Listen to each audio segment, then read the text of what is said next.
everyone, welcome back to Build's YouTube channel. Today we will be looking at a look at the Wooting 80HE. It's a hollow effect keyboard that has been getting around with a lot of attention, especially for gaming and rapid trigger performance. Now let's open the box and see what you get. First of all, you will see the keyboard out in the box.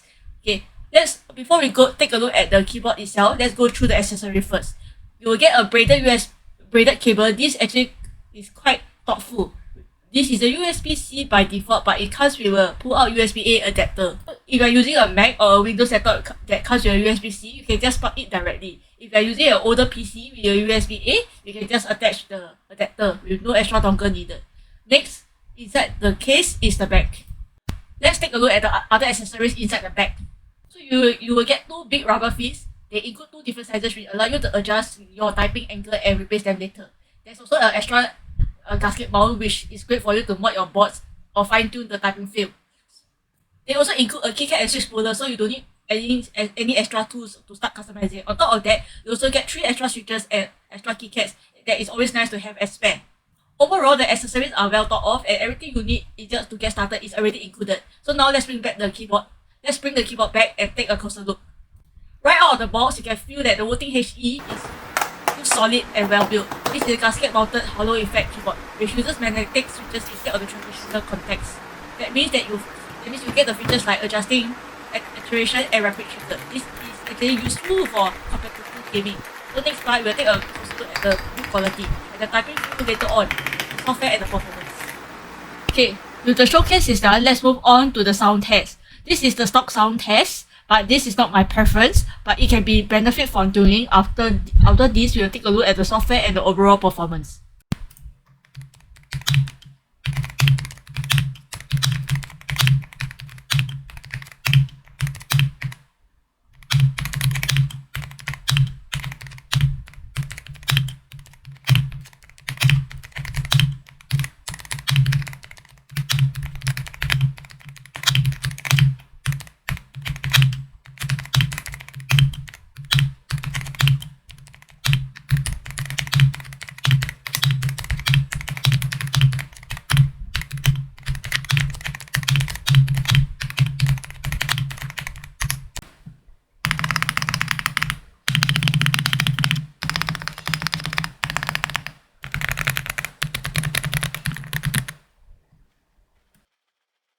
These stock switches on the Wooting 80HE keyboard are Leica's L60 V2 hollow effect switches.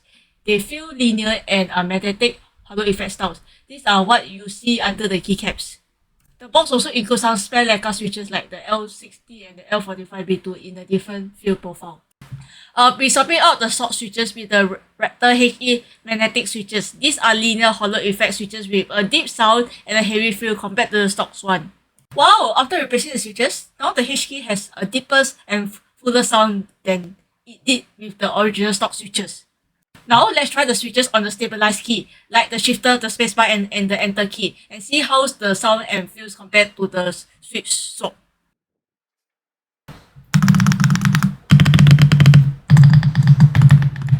Let's check out the typing test from a few different angles.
Alright, so the video actually started here where I opened up the keyboard. I didn't manage to record the earlier part, but I'm here taking out the Wooting 80HE apart so that we can look at what's inside and install the phone kit. First, I'm removing the keyboard from the case and setting everything aside.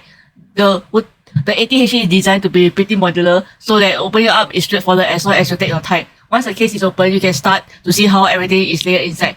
I will be removing each layer one by one so you can get a clear idea on how the keyboard is built internally. So here you can see the internal structure including the plate and the PCB.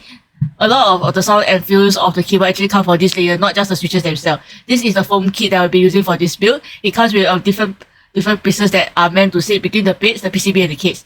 The main purpose of this foam is to reduce hollowness inside the case and cut down on unwanted echoes.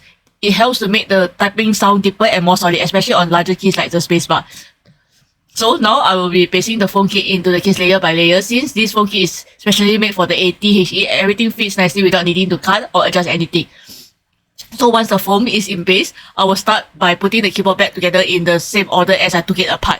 I will always make sure everything is aligned before closing up the case to avoid any issues later. So after everything is reassembled, we will move on to the next part of the build and the test on how this setup sounds.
As you can see here, this is the Wooting 80HE. This is the Wootility software that I'm using. Once I connect to the Wooting 80HE to the software, it will prompt me to update. Right now, I am updating to the beta 5.3 version.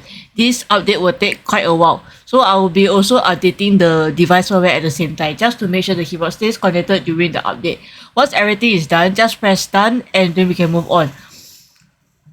Under the keyboard tab, you will see the quick settings. Here you can manage your keys and profile. You can add new profiles, for example the typing profile or Raptor profile. You can also switch between using the FM+1 or the FM+2.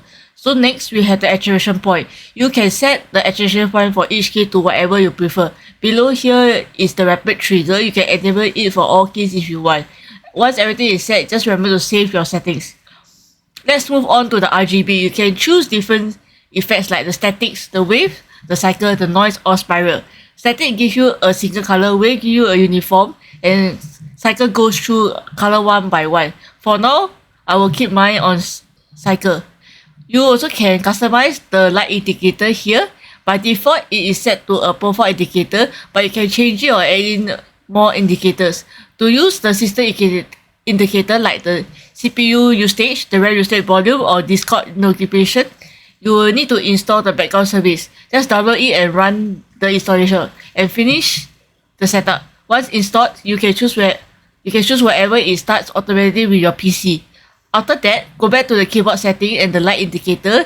Here I'll be adding the CPU usage and the RAM usage, which are the two I personally use. Once done, just remember to save. Under the remap key, you can remap most of any keys. For example, if you don't see the mode key, you can change it to something else. You can map it to open like a folder or run a file or even shut down your PC. Just drag and drop and remember to save.